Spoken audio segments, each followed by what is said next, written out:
అనుమానం పెనుభూతం. ఈ యొక్క అనుమానం ప్రస్తుతం అందరి మనసులో ఉంది.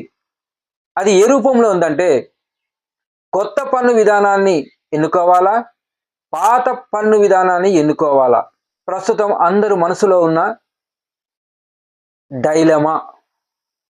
ఈ యొక్క డైలమా నుండి మీరు బయటపడాలంటే ఈ యొక్క వీడియోని మీరు తప్పక చూడండి.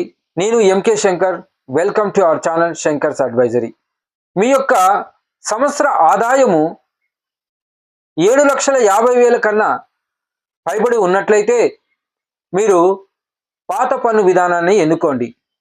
మరి మీ యొక్క సంవత్సరం ఆదాయం 7,50,000 కన్నా తక్కువగా ఉన్నట్లయితే కొత్త పన్ను విధానాన్ని ఎన్నుకోండి. ఇది మీకు ఉపయోగం. ఎందుకంటే పాత పన్ను విధానంలో మనకి కొన్ని మినహాయింపులు ఉన్నాయి.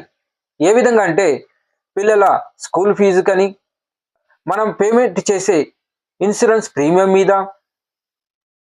సుకన్య సమృద్ధి పథకాల మీద, మీరు హోమ్ లోన్ తీసుకున్నట్లయితే వాటి ప్రిన్సిపల్ మీద, ఇలా 1,50,000 వరకు మీకు ఎగ్జంప్షన్స్ ఉన్నాయి.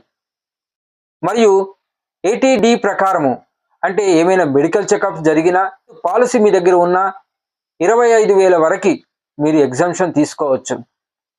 ఇంటిలోని పెద్దలకి ఎటువంటి మెడికల్ ఎక్స్పెన్సెస్ జరుగుతున్నట్లయితే వాటి మీద కూడా 1,00,000 వరకు మీరు ఎగ్జంప్షన్ తీసుకోవచ్చు.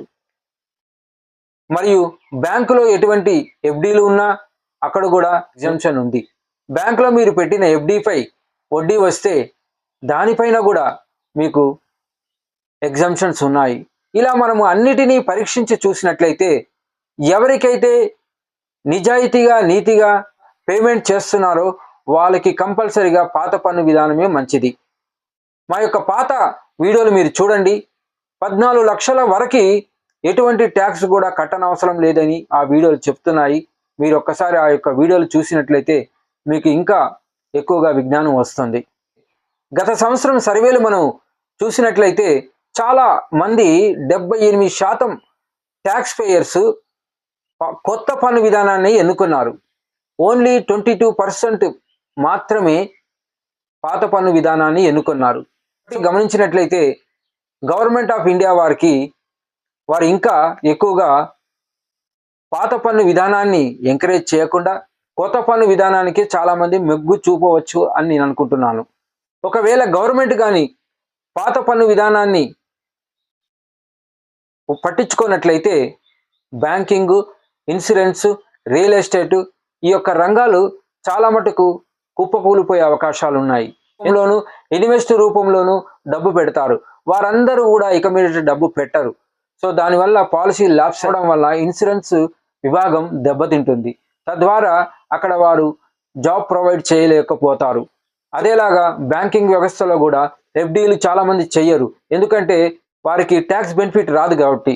సో రియల్ ఎస్టేట్ రంగం కూడా దెబ్బతినే అవకాశం ఉంది. ఎందుకంటే చాలా మంది కొత్త ఇల్లు, హోమ్ లోన్ తీసుకోరు. ఇలా ఆయా రంగాలు దెబ్బతినడం మూలంగా అన్ఎంప్లాయ్మెంట్ పెరిగే అవకాశం ఉంది. నాకు తెలిసి గవర్నమెంట్ ఆఫ్ ఇండియా ఇవన్నీ ఆలోచించాలని నేను అనుకోను. వాళ్ళు కంపల్సరీగా ఆలోచిస్తారు. ఎందుకంటే అక్కడ ఉన్న వారందరూ చాలా జ్ఞానం కలిగిన వారు. ఏది ఏమైనా మరికొన్ని గంటల్లో మనకు బడ్జెట్ ప్రవేశపెట్టబోతున్నారు.